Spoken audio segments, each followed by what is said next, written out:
여러분, 오늘은 어린이 주일입니다. 원래 여러분, 어린이라는 말은 원래 어리석다라는 말에서 시작됐다고 합니다. 원래는 이 어린이는 어리다라는 이 동사 이 말에서 먼저 시작되어졌고요. 그래서 이 어리석다라는 말이 시작되기 전에, 그전에는 어리석다라는 말을 어리다라고 이야기를 했다라는 거예요. 그러면서 어리다라는 말이 지나면서 어리석다라고 이렇게 만들어졌다라는 거예요. 그래서 어리석다라는 말과 이 어린이라는 말은 원래 옛날에는 같은 말이었다라는 거예요. 여러분, 어른들은 어린이를 바라볼 때 참 어리석고 보잘것없다 이렇게 여겨진다라는 거죠. 어린이들이 아무리 똑똑하다고 하여도 어른들이 보기에는 어리석어 보인다라는 거죠. 어린이들이 아무리 능력이 많아도 어른들이 보기에는 보잘것없이 보일 수 있다라는 거예요. 여러분, 우리 신앙생활도 마찬가지입니다. 어느덧 우리가 나이를 먹거나 어른이 되고 직분을 받고 많은 것을 알게 되어지고 경험을 한다고 하여도 아직도 뭐예요? 하나님 앞에서는 우리는 모두 다 뭐예요? 어리석은 존재다 이거죠. 고집세고 연약한 어린아이 같은 모습이다라는 거예요. 자, 그런데 여러분, 어린이들의 특징을 잘 보세요. 아까 우리가 봤었던, 축복해 줬었던 우리 어린이들, 아이들의 모습을 잘 보면 순수하지 않아요? 순수해요. 너무너무 순수해요. 여러분, 이럴 때 중요한 건 뭐냐? 아이들은 부족하면 그 부족함을 어떻게 해요? 자기 부족하기 때문에 누구를 찾아요? 엄마, 아빠를 찾아요. 자기 부족함을 어떻게 해요? 솔직하게 이야기하더라 이거죠. 할 수 없을 때, 어찌할 수 없는 순간에 누구를 찾냐? 부모님에게 자기의 소원을 이야기합니다. 여러분, 부모님을 의지합니다. 그리고 그 말에 순종하여 따르더라 이거죠. 오늘 어린이 주일을 맞으면서 여러분, 우리 안에 스스로 깨달아야 할 것이 있어요. 여러분, 우리는 아직까지 어리석고 부족한 존재예요. 그럴 때 누구를 찾아야 한다고요? 하나님을 찾아야 하고 하나님을 의지할 수 있는 존재. 오늘 여러분, 우리 안에 본문에 나와 있는 이스라엘 백성들이 우리와 같은 똑같은 어려운 상황이었습니다. 그들이 BC 586년 바벨론에게 멸망한 이후에 바벨론에게 포로로 끌려갔어요. 포로로 끌려간 이스라엘 백성이 다시 고국으로 고향으로 돌아오고 싶은데 돌아올 수 없는 거예요. 앞이 캄캄합니다. 그곳에서 고진 힘들고 어려운 시간들을 지나고 노예 생활을 해요. 언제 고향 땅으로 돌아오지 기약이 없어요. 그런 힘들고 어려운 포로 생활 가운데 어떡합니까? 그들이 자신을 원망하고 누구를 원망하기 시작해요? 하나님을 원망하기 시작합니다. 그래서 오늘 27절에 이렇게 얘기해요. 야곱아, 어찌하여 내가 말하며 이스라엘아, 내게 이르기를 내 길은 여호와께 숨겨졌으며 내 송사는 내 하나님께서 벗어난다 하느냐? 결국 그들은 자신의 문제를 해결할 수 없다고 실망하고 하나님에게 원망과 불평을 해요. 여러분, 실망이 있으면 하나님의 약속, 하나님의 능력을 바라보지 못해요. 하나님의 비전도 바라보지 못합니다. 그리고 눈이 가려져요. 그래서 이스라엘 백성들은 내 사정을 하나님이 어찌 알겠느냐? 하나님이 우리를 구원할 능력이 없지 않느냐라고 말해요. 그럴 때 이사야 선지자가 다시 우리에게 비전과 소망의 메시지를 오늘 우리에게 전해주는 거예요. 지난 한 주간 동안, 저는 이 코로나19를 지나면서 어찌 우리 안에 탄식이 아니라 감사와 이 어려움을 이길 수 있을까를 계속 고민하고 기도했습니다. 마음 안에 힘들고 어려울 때마다 곰곰하게 하나님 앞에 기도하면서 하나님 말씀을 찾았어요. 성경도 찾아보고 여러 가지 책도 읽고, 그러면서 하나님 안에 여러분 찾을 수 있는 내 마음 안에 탄식이 아니라 감사와 영광으로 이 어려움을 이길 수 있는 비결 두 가지를 오늘 여러분들에게 말씀드리려고 합니다. 그 첫 번째는 무엇이냐? 따라합니다. 우리의 시선을 하나님을 바라보자. 여러분, 우리의 눈을, 우리의 시선을 누구를 바라보라고요? 하나님을 바라보라 이거예요. 오늘 31절 말씀 다 같이 한번 읽어보겠습니다. 31절 시작. 오직 여호와를 앙망하는 자는 새 힘을 얻으리니 독수리가 날개치며 올라감 같을 것이요 다른 박질하여도 곤비하지 아니하겠고 걸어도 피곤하지 아니하리로다. 할렐루야. 오늘 여러분, 여호와를 앙망하는 자, 여기서 앙망이라는 말 한문의 말이에요. 우로를 이 말은 뭐냐면 믿고 따르다라는 말이에요. 바랄망, 기대하고 멀리 내다본다라는 말이에요. 사전적인 의미는 뭐냐면 믿고 따르는 마음으로 기대한다라는 말이에요. 쉬운 성경에는 여러분, 여호와를 앙망하는 자를 의지하는 사람으로 이렇게 이야기합니다. 성경 중에 영어 성경 NIV에서는 이렇게 해석을 해요.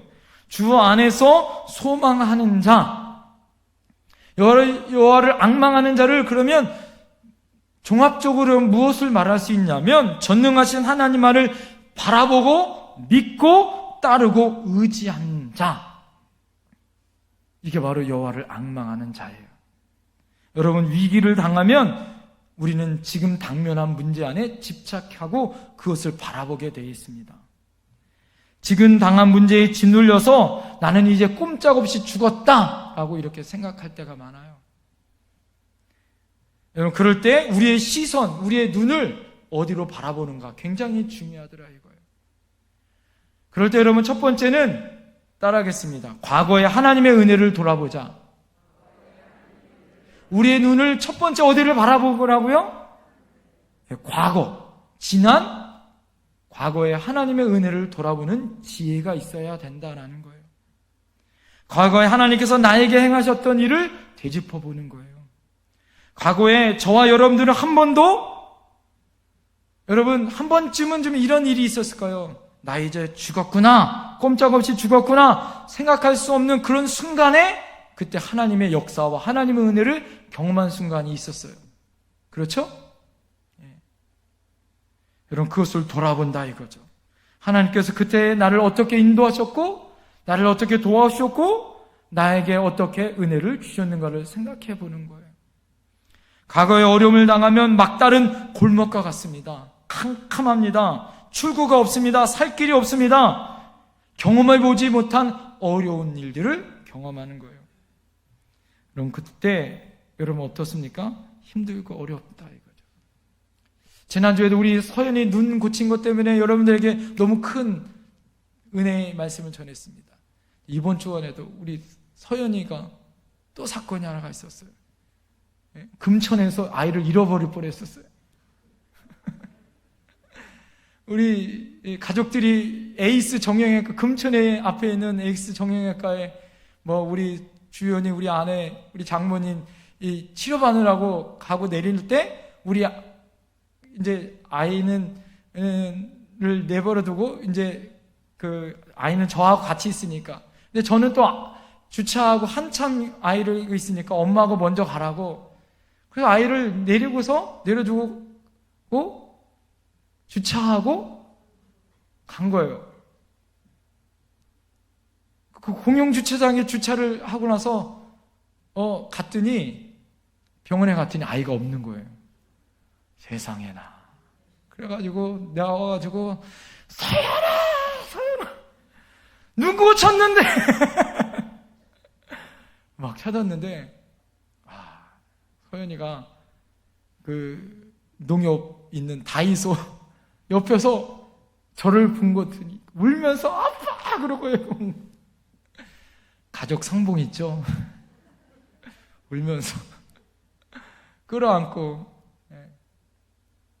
그래서 얘가 이제 처음 얘한테 이런 일이 있는 거잖아요. 그래서 물어봤어요. 엄마 아빠 전화번호 아느니? 잃어버릴 때는 어떻게 해야 된다고요? 그 자리 어떻게? 절대 벗어나지 말고 어떻게 해야 된다고요? 그 자리에 꼭 있어야 된다고. 아빠가 죄인이다. 아빠가 잘못됐다고. 예? 여러분, 우리에게는 그러면서 제가 깨달은 것이 있어요. 그게 뭐냐면, 저는 아이들을 많이 잃어버려 봤을까요? 안 잃어버렸을까요? 애들 4명인데, 예? 안 잃어버렸겠어요? 예? 많이 잃어버려서 아는 거죠. 그런데 우리 7살짜리 우리 서연이는 뭐예요? 처음 경험한 거예요. 여러분, 힘들고 어려운 순간에 이 아이는 처음 경험하니까 당황하고 어려워요. 여러분, 우리가 지금 당하고 있는 이 코로나19, 이거 당해보셨어요? 처음 당하는 거예요. 당황하고 어찌할 수 없어요. 교회도 이걸 어떻게 대처할 수 있는지 처음 경험하는 거예요. 여러분, 난리통에도 전쟁통에도 교회를 문 닫은 적이 없어요. 폐쇄한 적이 없어요. 그런데 여러분 어떻게 해요? 코로나19 때문에 교회가 문 닫혀야 돼요. 이렇게 거리 두기를 향하여 앉아서 예배를 드려야 하고, 마스크를 쓰고 답답한데 예배를 드려야 하는 상황이고, 전혀 경험해보지 못한 상황이 당황스럽고 힘들습니다. 여러분, 이럴 때 우리가 어떻게 해야 되냐? 하나님의 은혜를 바라보는 거예요. 과거에 어떻게 했는가를 바라보는 거예요. 네? 여러분, 하나님은 이 모든 것을 아셔요. 이 모든 상황을 아세요. 네. 믿음의 눈으로 과거를 돌아보며 어려움을 당할 때 그때는 하나님이 보이지 않는 거예요. 네. 자꾸 찾아도 우리 서인이가 자꾸 찾아도 엄마가 없는 것처럼, 아빠가 없는 것처럼 힘들고 어려운 거죠. 그렇지만 엄마 아빠는 찾아 아이를 찾은 것처럼 하나님 우리에게 방법을 만들어 주실 줄 믿습니다. 그럴 때 여러분, 우리가 알 수 있는 건 뭐예요? 그 과거에 몰랐지만 하나님은 우리를 찾고 계셨어요. 할렐루야. 우리와 함께 하셨어요. 할렐루야. 우리에게 방법을 알려주셨고 살 길을 열어주셨습니다. 할렐루야. 그렇다면 지금도 하나님은 우리와 함께 하신 줄 믿습니다. 살아계신 줄 믿습니다. 그때 우리가 하나님을 의지할 수 없는 순간에 하나님은 우리를 붙들어 주셨어요. 지금 그렇다면 우리는 하나님을 의지해야 할 때인 줄 믿습니다. 위기의 순간, 어려운 상황, 이 고난의 어려운 상황, 우겨싸임을 당하고 방법이 없는 그 순간에 하나님을 의지할 수 있는 믿음의 눈으로 여러분 우리가 바라봐야 할 줄 믿습니다. 그래서 믿음은 어떻게 해요? 경험을 통해서 우리가 쌓을 수 있는 거예요. 두 번째, 우리의 시선은 어떻게 해야 될까요? 따라합시다. 위를 바라보자. 사방으로 우겨싸임을 당해도 하늘은 열린 줄 믿습니다. 여러분, 위를 쳐다보라는 말은 무엇이냐? 하나님을 바라보라는 거예요. 하나님을 바라보라는 거예요. 여러분, 오늘 31절에 보면 하나님을 소망하며 독수리가 날개치며 올라감 같을 것이다.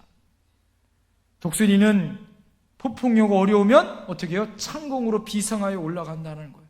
그것을 돌파하여 올라간다는 거예요. 그렇다면 어떻게 해요? 날개가 치는 것뿐만 아니라 그의 시선이 어디를 향해야 돼요? 하늘을 향해야 된다는 거죠. 어려움을 당하면 택하는 건 3가지가 있다고 합니다. 첫 번째는 그 자리에 앉아서 신세한탄을 하거나 죽기를 기다리거나, 두 번째는 그 자리를 떠나 도피하거나, 세 번째는 어떻게 합니까? 그곳에서 어떻게 해요? 그 자리에서 창공으로 비상하여 객관화하고 하나님의 눈을 바라보고 하나님의 믿음으로 어떻게 해요? 솟구쳐 올라가는 비상이 필요하더라 이거죠. 우리 그리스도인들은 독수리며 또 믿음으로 일어나 날개치며 올라가는 비상하는 존재들인 줄 믿습니다. 솟아오르지 못하는 상황을 제대로 바라보지 못할 때 우리는 어떻게 해요? 땅만 바라보게 되어지는 거예요. 도저히 넘지 못하는 장벽만 바라보게 되는 겁니다. 만리장성이 있어요. 여러분, 그 돌아가려면 만리를 돌아가야 하든지, 여러분 튼튼하게 있는 만리장성을 넘어뜨려야 해요. 그런데 그렇지 못하더라 이거죠. 그럴 때 필요한 건 뭐예요? 하늘을 바라보고 비상하여 믿음으로 올라가야 하는 거예요. 그리고 그 하나님을 바라보는 겁니다. 그러면 어떻게 해요? 멀리서 바라보면 만리장성은 하나의 손밖에 안 되는 존재더라 이거죠. 우리의 믿음도 날지 못합니다. 여러분, 우리의 몸도 연약하여 날지 못합니다. 그럴 때 여러분, 우리에게 필요한 것이 무엇이에요? 하나님을 바라보는 믿음의 눈이 필요한 줄 믿습니다. 믿음으로 하나님을 바라볼 때 우리의 영혼은 새롭게 바뀔 수 있는 거예요. 우리의 상황이 새롭게 변화될 수 있고 새로운 모습으로 바라볼 수 있더라 이거죠. 영혼의 날개짓으로 하늘에 높이 올라가면 우리의 모든 우겨싸임은 별것 아닌 것으로 볼 수 있더라 이거죠. 우리의 문제를 바라보면 바닥에 있고 막다른 골목일지라도 절벽일지라도 우리는 살 소망이 있는 줄 믿습니다. 날지 못하는 영혼은 어리석어 땅만 바라보고 좌절하고 낙심하고 포기하고 불평하고 저주하다 끝나는 인생이 되더라 이거죠. 오늘 읽었었던 이사야 선지자가 좌절한 상황 가운데 그가 포로에 끌려서 어찌할 수 없는 그런 비전도 없고 소망도 없는 그 상황 가운데 그가 뭐라고 얘기해요? 이사야 선지자가 유대 백성들에게 뭐라고 얘기하냐면 너희는 하나님이 어떤 분인지를 알라 이거예요. 믿음의 날개로 그분에게로 날아오르라 이거예요. 그분을 바라보라 이거예요. 그분에게 소망을 두고 그분에게 믿음을 갖고 그분이 계신 곳으로 일어서라 이거죠. 상황을 제대로 보고 두려움과 절망을 극복할 수 있는 것은 어떻게 해요? 우리 안에 있는 믿음 안에 있는 눈을 열어 하나님을 바라보라 이거예요. 오늘 이렇게 이야기합니다. 너희는 알지 못하느냐? 너희는 듣지 못하느냐? 주님은 영원하신 하나님이시다. 땅끝까지 창조하신 창조주 하나님이라고 말씀하고 있어요. 그는 피곤하지도 아니하시며 지칠 줄 모르시며 지혜가 무궁하신 분이다. 피곤한 자에게는 힘을 주시고 기운이 없는 자에게는 기력을 주시고 비록 젊은이들이 피곤하여 지칠지라도 장정이라도 맥없이 비틀거리고 쓰러질지라도 오직 주님을 향하여 소망으로 믿음으로 심는 자에게는 뭐에게요? 새 힘을 우리에게 주시겠다고 말씀하고 있어요. 독수리가 날개치며 올라가듯이 뛰고 지치지 않고 걸어도 피곤하지 않은 능력을 우리에게 주실 줄 믿습니다. 할렐루야. 여러분, 돼지는 하늘을 볼 수 없는 동물이라고 합니다.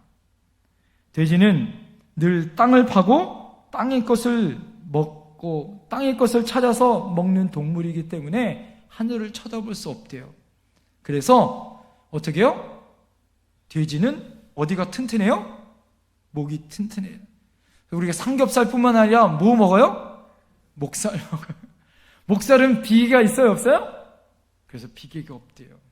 왜요? 이게 살로 굳어져 있기 때문에 그렇대요. 그래서 하늘을 쳐다볼 수 없는 동물은 돼지랍니다. 그 결과 뻣뻣해진 고개를 들 수 없어 하늘을 쳐다볼 수 없답니다. 땅을 바라보고 땅에 먹을 것을 찾다가 결국에는 땅의 것에 적응하여 하늘을 쳐다볼 수 없는 동물이 되어졌더라 이거죠. 혹시 여러분 우리의 영혼이 돼지 같은 꼴이 돼버리진 않았는지요? 여러분, 우리가 코로나19를 통해서 깨달은 것이 무엇이에요? 경제적인 번영이 땅의 것을 찾는 우리의 인생이 행복의 삶인 것처럼 우리가 엮여질 수 있어요. 잠시 재난기금을 받는다든가 우리에게 통장에 조금 경제적인 기금이 들어온 것으로 우리의 행복감이 느껴질 수 있어요.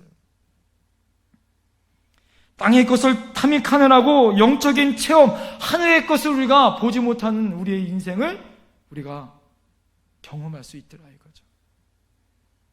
여러분, 우리는 수십 년 동안 힘들고 어려운 우리나라, 이 번영으로 갈 때 어떻게 여러분 이길 수 있었어요?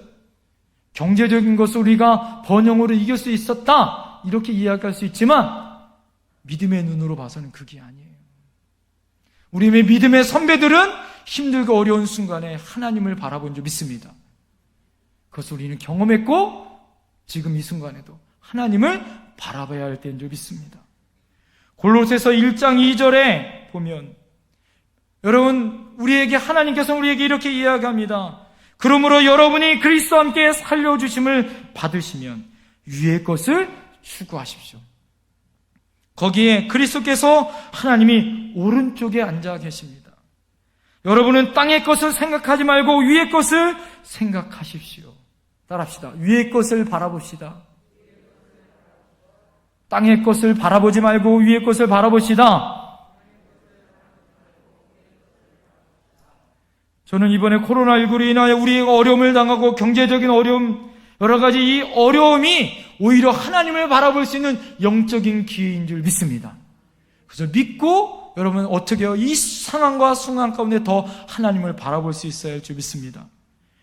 그동안 쫓아섰던 땅의 것 가운데 우리가 절망했다면 이제는 하나님을 바라볼 때다 이거예요. 우리의 위기가 이제는 위의 것을 바라봄으로 오히려 위기가 기회가 되어질 수 있는 저와 여러분들이 되어야 할 줄 믿습니다. 이제는 기도로 비상하고 찬양으로 비상하고 영적인 교회로 비상하고 그리고 말씀의 묵상으로 비상하고 사랑과 섬김으로 비상하고 하나님의 은혜로 여러분 과거에 하나님 우리에게 주셨던 은혜로 이제는 미래를 향하고 하나님을 향하여 바라보는 눈으로 믿음으로 하나님을 바라보며 일어날 수 있는 저와 여러분들이 되어야 할 줄 믿습니다. 우리 옆에 분에게 고백합시다. 하나님만을 바라보며 삽시다. 여러분 두 번째 방법은 따라합시다. 믿음은 계속되고 변함없고 끝까지 가는 것이다. 여러분 우리가 위기와 어려움인 상황 가운데 우리 어떻게 이 믿음을 지킬 수 있느냐? 그것은 어떻게 해야 돼요? 우리의 믿음을 이 고난 속에서 계속 변함없이 끝까지 가야 하는 거. 할렐루야. 반복하고 또 반복하고 반복하는 일. 그래야 끝까지 포기할 수 없다 이거예요. 인내하는 용기를 가진 사람이라는 것은 좌우로 치우치지 아니하고 머뭇머뭇거리지 않는 사람을 의미합니다. 오늘 31절 여러분 다시 한번 읽어볼게요. 31절 다 같이 한번 읽겠습니다. 시작. 오직 여호와를 앙망하는 자는 새 힘을 얻으리니 독수리가 날개치며 올라간 같을 것이요 다는 박질하 해도 곤비하지 아니하겠고 걸어도 피곤하지 아니하리로다. 여러분 오늘 본문에 보면 날개치는 것, 독수리가 날개치는 것, 또 달리는 것, 걸어가는 것, 이것은 뭘 의미하냐? 반복하는 걸 의미해요. 아무리 고난이 오고 어려움이 와도 우리가 행해야 될 건 뭐예요? 날아야 하고 뛰어야 하고 걸어가는 거예요. 이것이 우리의 믿음이에요. 할렐루야.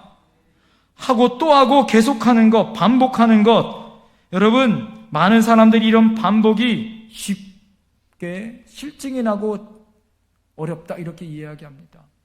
믿음 생활이 뭐예요? 반복 아니겠어요? 새벽 예배 드리는 것. 우리가 코로나19로 인하여 사회적 거리두기 때문에 교회에 많이 올 수 없었어요. 이제는 내 삶 가운데 가족 안에서 어디 가지도 못하고 그런 삶을 살았어요. 그렇다면 여러분에게 다시 한번 물어볼게요. 여러분 안에 반복하여 하나님 앞에 얼마나 열심으로 사셨나요? 여러분 이제는 우리 안에 우리의 믿음을 가지고 우리 비전된 삶으로 반복된 일 가운데 변함없는 열정 가운데 하나님 앞에 우리가 나가야 할 때인 줄 믿습니다. 세상 일도 대부분 그렇지 않나요? 처음에 여러분 부부 삶이 결혼에는 깨가 쏟아지듯이 보고 싶고 또 보아도 얼굴을 봐도 또 보고 싶은 얼굴 아니었나요? 지금은 어떻나요? 예? 나중에 보니까 불쌍해서 내가 안 살아주면 이 인간 어떻게 해야 되나? 그 마음으로 여러분 바뀌어진 분들도 있더라 이거죠. 행복한 부부는 매일 보고 얼굴을 또 보고 또 봐도 참고 사는 거 아니겠어요? 자녀 교육도 마찬가지 아니겠습니까? 하루 이틀 한 번 잘한다고 끝나는 거예요? 초등학교 잘한 아이가 중학교 잘합니까? 계속해서 열심히 해야 되는 거 아닙니까? 부모 공경도 마찬가지 아니겠어요? 어른들을 섬기는 것도 마찬가지 아니겠어요? 새로운 직장도 며칠 열심히 한다고 잘하는 것이 아니라 끝까지 최선을 다하여 잘해야 되는 거 아니겠습니까? 믿음 생활도 마찬가지입니다. 한 번 잘한다고 끝나는 거 아니에요. 처음 직분 받을 때 잘하는 것으로 끝나는 거 아니에요. 매주일 최선을 다하여 예비하고 기도하고 하나님 말씀 묵상하고 매일매일마다 나의 삶을 하나님 앞에 점검하는 삶을 살아야 되는 거 아니겠습니까? 코로나19로 인하여 우리가 깨닫는 것이 있어요. 그것이 뭐예요? 나의 일상의 믿음의 삶이 정말 보잘것없는 것을 우리가 깨닫게 되어집니다. 더욱더 반복해서 어떻게 해야 돼요? 계속 변함없이 끝까지 하나님 앞에 다름박질하지 않으면 나의 믿음이 바닥을 칠 수 있다는 것을 우리는 경험해서 알아요. 그러기 위해서 어떻게 해야 될까요? 더 매일 열심히 살아야 하는 거예요. 더 매일 열심히 예배 드려야 합니다. 나 자신을 돌아봐야 되고, 겸손해야 되고, 배려해야 되고, 용서해야 되고, 사랑해야 되고, 섬기고, 베풀고, 봉사해야 하는 거예요. 하나님께 부름받은 소명, 이 사명을 감당하기 위해서 어떻게 해야 돼요? 끊임없이 달려가야 되는 거예요. 날개치듯 다름박질해야 되고 계속해서 반복해야 되는 거예요. 성실해야 된다는 거죠. 여러분, 위대한 사람은, 세계를 움직이는 사람들을 보면 이 모든 사람들은 다 성실한 사람들이었더라 이거죠. 한결같이 끈기 있게 끝까지 최선을 다한 사람이 성공했다.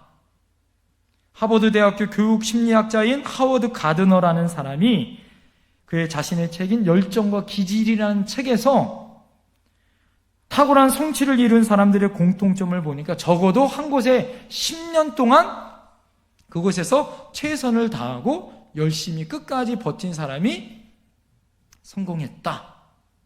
그렇게 이야기합니다. 성경을 보아도 마찬가지예요. 하나님의 앞에 부름받은 노아가 480살에 하나님의 앞에 부름을 받아 산꼭대기에 방주를 짓습니다. 120년 600살에 방주에 들어가요. 갈렙이 하나님 앞에 부름받아 지도자로서 하나님 앞에 비전을 바라봅니다. 광야를 지나 가나안 땅에 들어가 가나안 땅을 정복하고, 그가 땅을 차지할 때 45년을 기다려요. 비전도 안 보이고 고난과 어렵지만 45년 동안 참고 인내하고 또 인내해요. 하나님도 여러분 끈기와 기다림으로 우리에게 기다리고 계십니다. 베드로후서 3장 9절에 보면 주의 약속은 어떤 이들이 더디다고 생각하는 것 같이 더딘 것이 아니라 오직 주께서는 너희를 위하여 오래 참으사 아무도 멸망하지 아니하고 다 회개하여 이르기를 원하시느니라. 할렐루야. 하나님도 인내하시고 기다리시더라 이거죠. 끈기가 없으면 약속의 땅으로 가는 도중에 포기하게 되더라 이거예요. 인내가 없으면 뜨거운 열정을 지킬 수 없습니다. 참고 지킬 수 있는 것, 여러분 그럴 때 추수와 풍성한 열매가 맺을 수 있는 줄 믿습니다. 믿음 생활이라는 것은요, 보니까 밸런스가 중요하더라 이거죠. 어떤 밸런스가 중요할까요? 대부분 예수님을 처음 믿을 때 많은 분들이 열정이 있어요. 패션이 있습니다. 세게 믿어요. 세게 기도하고 세게 예배드리고 세게 찬양하고 세게 전도하고 무엇인지 열정을 다하여 세게 봉사하고, 그것이 전부인 것처럼 느껴집니다. 그런데 시간이 지나면 깨닫죠. 뭐가요? 한순간 세게 한다는 것이 아무 소용이 없다는 것을 우리는 알 수 있어요. 그것 위에 센 것도 중요한데 무엇이 중요하냐? 꾸준함과 변함없이 끝까지 가는 것이 더 중요하다는 것을 우리는 알 수 있습니다. 그래서 우리가 믿음이라는 것은 밸런스처럼 세게 꾸준히 끝까지 예배하고 기도해야 되는 거 아니겠어요? 꾸준히 세게 찬양해야 하고, 세게 꾸준히 전도해야 하고, 세게 꾸준히 드려야 하고, 세게 꾸준히 베풀고, 세게 꾸준히 봉사해야 하는 거예요. 이것을 반복해야 하는 거예요. 이게 믿음 생활이에요. 끝까지 한 달만 잘하는 것으로 끝나서는 안 돼요. 1년만 잘하는 것으로 끝나서는 안 돼요. 많은 성도님들이 요즘에 힘들고 어렵다고 이야기합니다. 허벌판에 혼자 있는 것처럼 아무것도 없다라고 느껴질 때가 있어요. 사방에 다 봐도 캄캄하고 희망이 없다고 느껴질 수 있어요. 여러분, 그런데 아닙니다. 사방으로 캄캄하여도 여러분 우리에겐 살 길이 있어요. 누구를 붙잡을 수 있어요? 하나님을 붙잡을 수 있어요. 하나님을 바라볼 수 있어요. 야곱은 캄캄하여 그가 아무것도 할 수 없는 순간 그가 꿈속에 하나님을 바라보는 사닥다리가 내려온 줄 믿습니다. 하늘을 바라보는 사람에게는 하늘 사람이 되는 거예요. 넘지 못하는 산이라면 여러분 깎아버립시다. 그것도 어렵다면 여러분 터널을 뚫어 여러분 하나님의 은혜 안에 통과합시다. 끝없이 변함없이 여러분 우리는 살아야 하는 거예요. 그럭저럭 그냥 사는 존재가 아니라 달라지고 변화된 삶을 살아야 하는 거예요. 두려움이 변하여 이제는 기도가 되어야 합니다. 한숨이 변하여 찬송이 되어야 합니다. 기도 제목이 변하여 이제는 간증이 되어져야 합니다. 고난이 변하여 이제는 추억이 되어져야 할 줄 믿습니다. 할렐루야. 독수리에게는 가장 중요한 인생 가운데 전환점이 한 번 있다는 거예요.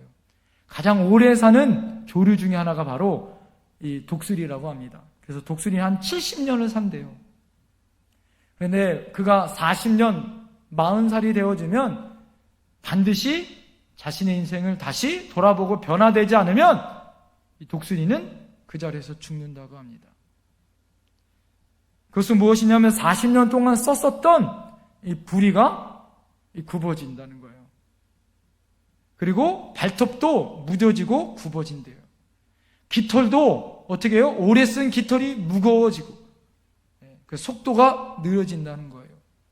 그렇게 되어지면 독수리의 선택은 두 가지밖에 없다고 합니다. 하나는 죽든지 아니면 하나는 다시 태어나든지. 지금까지 살아왔던 삶에 만족하고 현재의 비참한 삶으로 비관하면 생을 마감할 수밖에 없다 이거예요.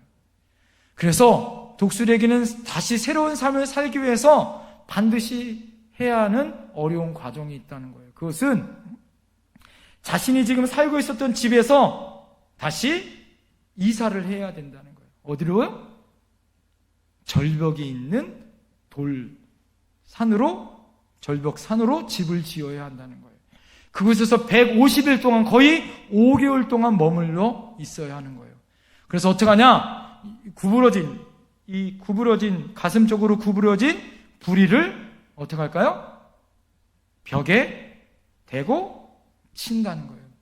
벽에 대면 아플까요? 안 아플까요? 아프는 거예요. 그래서 이 부리가 깨어지고 또 깨어지고 깨어져서 새로운 부리가 나올 때까지 기다려야 된다는 거예요. 그리고 새로운 부리가 나오면 자신의 발톱을 어떻게 해요? 그 부리로 뽑는다고 합니다. 생발톱, 여러분 발톱 뽑으신 적 있어요? 얼마나 아픈지 몰라요. 네? 정말 아파요. 그러고 난 다음에 그 부리로 자신의 깃털을 다시 다 뽑아요. 그 전까지는 날 수도 없습니다. 150일 동안 아무것도 할 수 없는 거예요. 그리고 기다렸다가 새로운 부리와 발톱과 날개가 세워진 다음에 다시 인생을 사는 거예요. 그러면 30년을 더 산다는 거예요. 그래서 70년 인생을 산다는 거예요. 여러분, 오늘은 어린이 주일입니다. 여러분, 우리 인생이 지금까지 어린이 주일, 제가 처음 말씀드린 것처럼 어리석은 인생을 살았습니까? 아직까지 변화되지 못한 우리의 인생을 살았습니까? 그렇다면 우리가 독수리가 날개치며 올라간 같이 우리에게 필요한 것이 무엇일까요? 과거에 하나님 우리에게 어떻게 하나님이 돌봐주셨는지, 우리가 바라봐야 할 것은 세상이 아니라 땅의 것이 아니라 하나님만을 바라봐야 하고, 우리가 고난 속에서도 끊임없이 변화해야 하고, 끊임없이 어떻게 해야 돼요? 계속 끝까지 가지 않으면 죽을 수밖에 없는 우리의 인생이에요. 오늘 하루도 여러분, 우리가 어린이들처럼 새 마음을 가져야 할 줄 믿습니다. 비전을 상실하고 하루를 내가 어떻게 살아야 하는지, 여러분 우리 안에 힘들고 어려운 인생을 사는 인생이 아니라 이제는 하나님만을 바라보고 다시 일어서서 전진해 나가는 인생이 되어야 할 줄 믿습니다. 우리 모두 다 마음을 합쳐서 2020년도를 새롭게 살아가기 위해 여러분 결단해야 할 줄 믿습니다. 독수리처럼 부리를 빼내고, 여러분 발톱을 빼내고 날개에 있는 깃털을 빼는 아픔, 그 고통을 우리가 이겨야 할 줄 믿습니다. 그리고 우리 가지고 있었던 우리 삶을 새롭게 변화돼 하나님 믿음으로 일어서는 저와 여러분들이 되어야 할 줄 믿습니다. 기도하겠습니다.